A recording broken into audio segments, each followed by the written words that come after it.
So how have you been doing? How have you been doing? I'm just trying to follow up since our last updates. How have you been doing?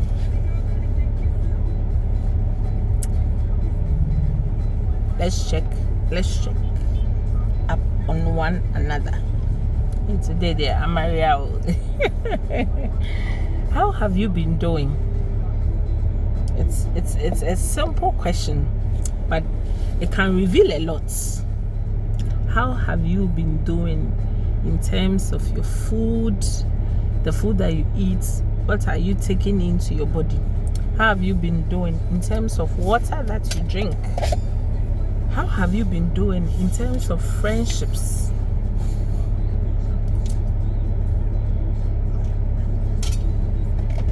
Keeping up with your friends, making sure everybody's okay, your family.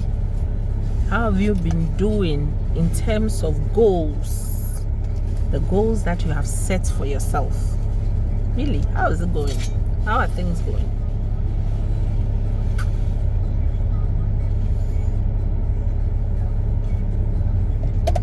I know it's the beginning of the year and everyone is in high spirits. You are really motivated. If your intention was to join the gym, you've probably done so and you are having a good time. If your intention was to start a course, you've probably done so and you are picking up on a few skills, so you are doing well now. So ask yourself this: how are things going? If your intention was to join a department in church or be more active, how is that going? How are you doing? And when we talk about you, what does the you entail? Your body, your mind, your soul, your spirit. Are you nourishing every part of that? Are you nourishing every part of you? If you love like I do, and you like romance, and you like to know, like have a feeling of being overjoyed, or a feeling of being pampered, how are you doing in that?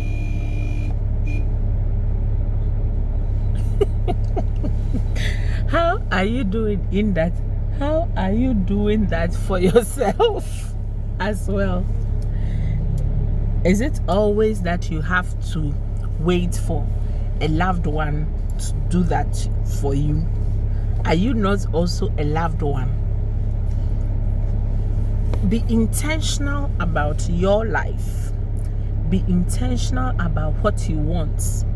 Be intentional about what your purpose is, and pursue that.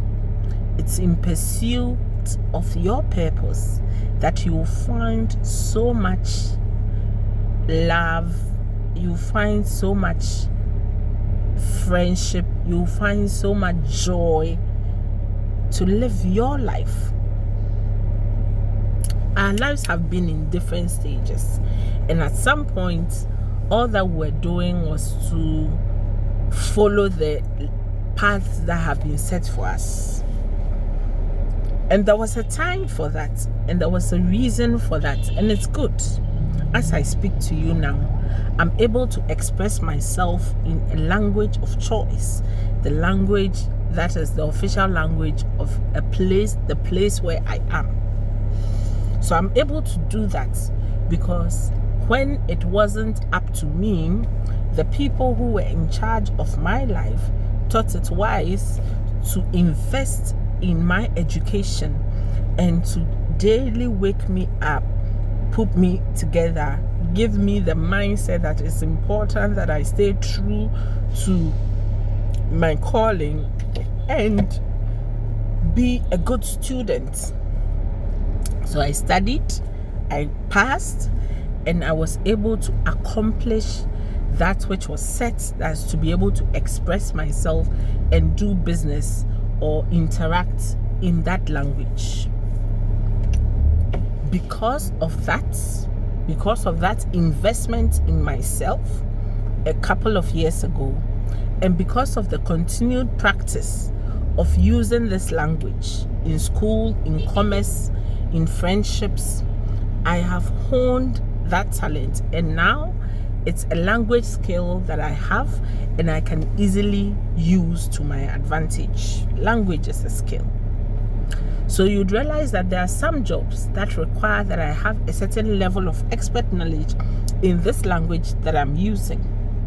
It may not seem like much, but an investment was made into my education some time back for me to be at this point of expert proficiency level, to be able to express myself well and comprehensively in this language. That skill will then go on to open doors for me to be able to study in the same language and reach a certain level of academic excellence or reach a certain level of business excellence because of the way I can express myself. So my parents could only foresee at some point that I would need this skill and put me in the place where I could get it. And then I also had to apply myself in that place and get the skill. Now all the foundations have been laid, and I have the canvas in front of me, and I have the paint brushes, and I have the paint. It's up to me and you to now build upon that. At the time that your parents were educating you, they had a vision for where they want you to be.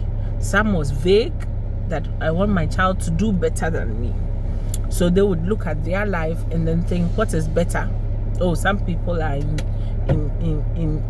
uni. I didn't get to go to uni, so my child going to uni is good. It's better than me. Some people were able to progress to the level of managing director. Maybe I couldn't do that. So if my child is able to educate and position themselves that they can do that, then that's better than me. So what is better is varied, and that's okay. Someone else may be at a point in their life, because of their background and where they are coming from, the fact that they are even able to educate themselves to the secondary school level is good enough, and it's a level of attainment that they have set for themselves.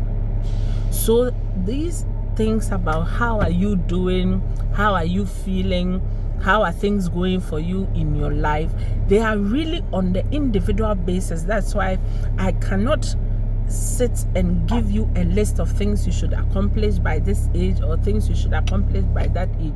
I can only postulate what I think will be appropriate for myself or my children. But then, even they will now come out and probably tell me, Mommy, you think I will be good as a lawyer because I'm eloquent, but my interest is in journalism because I'm eloquent. So it's a very dicey issue, and you have, now that you have the thinking skills, the comprehension skills, you now, as a young adult or as an adult, have to sit and ask yourself this: how are you doing? Where are you going? How can you get there? What are the skills that you need now? Now you are in charge of your life. There's a popular song that came out some time ago, and it said adulthood has come, and we're all jamming to it because we were programmed, or we came to believe, and not falsely, by the way, we came to believe that because of that foundation that our parents were given at the time, because of what they saw, what they experienced at the time, they felt like if they could put us up to that level, then we could get what they didn't have. But the world has accelerated at a 4 times or 5 times speed. Therefore, what would have been appropriate for them to be able to maybe move up a notch, which they were hoping that you will gain, has changed. So even though you've got those skills now, which was planned for by the generation before, in this generation and with the changing scenes of life, organizations have realized that they need more from their people. So how are you differentiating yourself? What are you doing now that fine, your parents didn't take care of you, your parents took care of you, or whatever the circumstance may be? Now that you have seen what it takes for someone to take care of another, perhaps for you, your main aim or your main goal will be that you position yourself in a way that you will have the means to be able to take care of your children, unlike your parents. Even that is a good enough purpose. So now that you have that aim, now that you are an adult, and by God's grace, you will live long and healthy. What are you doing to be able to live long and healthy? What are you doing to be able to be part of that class of people who can make a difference, a positive difference in Ghana? For example, what are you doing now to see yourself in that position?